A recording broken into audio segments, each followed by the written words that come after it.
Et on démarre tout de suite cette édition avec ce grand projet de ligne à très haute tension à travers la Pévèle. Et depuis Arras jusqu'à Avelin, 30 km de lignes surpuissantes sont en projet. Les travaux pourraient débuter dès le printemps 2017 pour une mise en service en 2019. Mais sur place, les riverains s'inquiètent et protestent depuis plusieurs mois déjà contre cette ligne THT. Aujourd'hui, la ligne existante transporte près de 1500 MW d'électricité et la nouvelle prévoit d'en acheminer plus de 4600.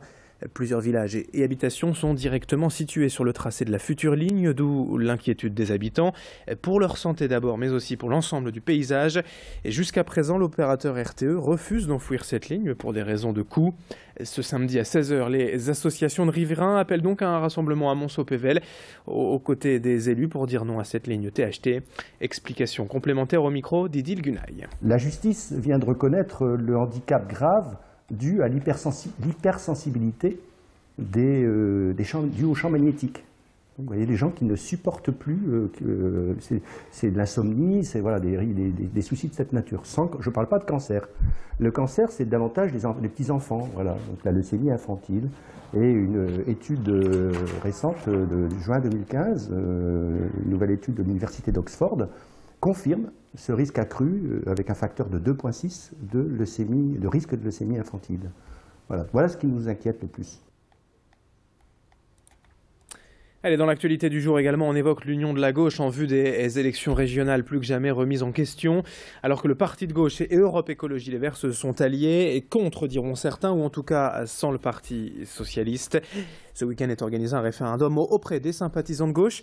Une initiative pour ou contre le rassemblement des forces en vue du scrutin régional avec le Parti Socialiste, le Front démocrate et Génération et Écologie.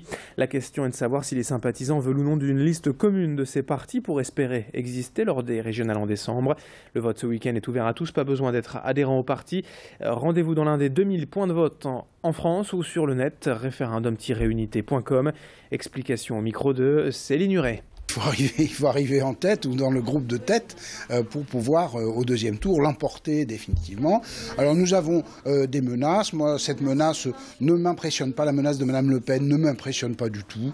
Voilà, elle fait beaucoup de bruit, beaucoup de vent, mais on sait que nos électeurs sont en train de se mobiliser aujourd'hui. Ils commencent à prendre conscience de l'enjeu et ils vont venir avec nous. Ce référendum est fait pour leur donner cette conscience et leur dire allez, on continue l'effort tous ensemble, tous unis et tous rassemblés.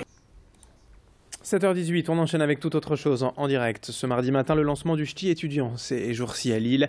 En marge du guide principal édité par l'EDEC au printemps, l'association réitère son coup d'essai l'an dernier et publie donc ce mini-guide de survie à destination des étudiants débarqués à Lille. Une trentaine de pages pour s'y retrouver et profiter des bons plans en matière de sorties shopping, culturelles et gastronomiques, mais aussi et surtout de sorties tout court. Le guide se veut en effet pertinent et impertinent. Et à bon étudiant qui se respecte, le ch'ti n'oublie pas de guider le lecteur à travers la vie nocturne lilloise. Adrien Salomé, responsable communication de ce ch'ti, était hier sur le plateau de Grand Lille TV. Nous sommes 60 étudiants de l'EDEC, 30 première année et 30 deuxième année. Et nous travaillons après l'édition annuelle du ch'ti. Ça c'est l'édition 2015, nous travaillons sur le ch'ti étudiant, donc on fait ça l'été, pour sortir à la rentrée. Le guide du ch'ti normal vise tout le monde, alors que le ch'ti, dans le ch'ti étudiant, on voulait plus cibler spécialement les étudiants, parce qu'il faut savoir que dans la métropole lilloise, il y a près de 100 000 étudiants, il y en a beaucoup qui tournent, ça arrive tous les ans, donc on essaie de livrer nos bons plans, nos bonnes adresses pour les guider et les accompagner dans leur rentrée. On termine avec ces images qui devraient en faire saliver plus d'un. Une nouvelle pâtisserie et gourmande et spécialisée vient d'ouvrir il y a quelques jours dans le Vieux-Lille. Ici, le gâteau star, c'est l'éclair. Ne cherchez pas autre chose. Il n'y a que des éclairs, mais déclinés à volonté. Une petite vingtaine de parfums à découvrir. De la vanille au cassis, en passant par le traditionnel chocolat et le régional spéculoos. Il y a aussi les originaux, au beurre salé et parfois des associations étonnantes. De la mangue avec de la violette.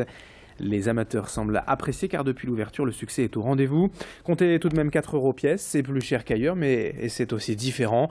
Quant au goût, on vous laisse juger. Xavier Silly, lui, est allé tester, se renseigner sur place. Des éclairs, des éclairs, des éclairs. Mais justement, on peut décliner l'éclair en mille façons. Donc on a, vous voyez, des choses très colorées à base de fruits. On a aussi gardé les produits un peu classiques. On fait une tartine russe en forme d'éclair, on fait un Paris-Brest en forme d'éclair. Donc ça varie à la fois la nouveauté et la tradition. Et aussi on a un rayon salé Donc c'est toujours sur cette forme d'éclair et on varie soit du saumon, du jambon de pays, du jambon italien. On a un végétarien. Donc voilà, on essaye de répondre à toutes les demandes. Dernière image pour conclure et évoquer l'île 3000 et Renaissance. L'exposition Textifood actuellement présentée au Musée d'Histoire Naturelle de Lille.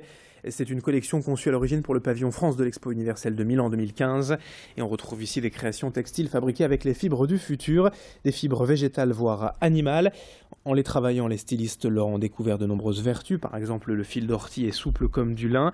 La fibre de lotus est infroissable. Celle de la canne à sucre absorbe la chaleur. Bref, autant de surprises et de bienfaits. Symbole d'une croissance intelligente et durable pour les ressources de la planète. C'est à voir jusqu'au 17 janvier au Musée d'Histoire Naturelle à Lille. Fin de ce journal. Dans un instant à suivre la météo et l'infotrafic. Très belle journée à toutes et à tous.